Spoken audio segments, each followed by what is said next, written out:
Elizabeth Bathory अपने समय की सबसे क्रूर महिला शासक थी। एलिजाबेथ बाथरी हंगरी देश की महारानी थी जिनका शासनकाल सन 1585 से 1610 तक था। अपने शासनकाल में इन्होंने करीब 650 लड़कियों का कत्ल करवा दिया। वो भी सिर्फ इसलिए क्योंकि उन्हें किसी ने कहा था कि अपनी खूबसूरती को हमेशा बरकरार रखने के लिए सुंदर लड़कियों के खून से नहाना चाहिए। यह आइडिया उन्हें बहुत पसंद आया और इसी के चलते उन्होंने अपने ही राज्य की लगभग 650 लड़कियों की हत्या करवा दी। इन लड़कियों की हत्या करवाने के बाद उनके खून से रानी के लिए एक बाथटब भरा जाता था जिसमें वो घंटों बैठकर नहाती थीं। उनके इस भीषण नरसंहार में उनके 3 नौकर भी शामिल थे।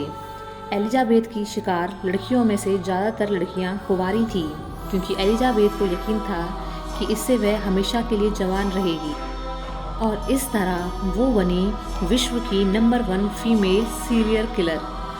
उसके निशाने पर ज़्यादातर गांव की लड़कियां होती थी क्योंकि उन्हें वो बड़ी ही आसानी से पैसे और काम का लालच देकर अपने महल में बुला लेती। जब ऐसी लड़कियों की कमी पड़ने लगी तो उसने बड़े घरों की लड़कियों को भी फंसाना शुरू कर दिया।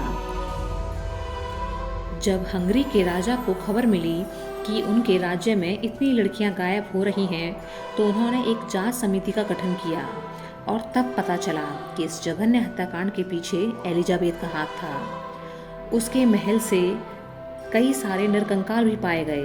राजा ने रानी और उनके तीनों नौकरों को उसी महल के एक कमरे में कैद कर दिया और 4 सालों बाद वह क्रूर रानी मर गई।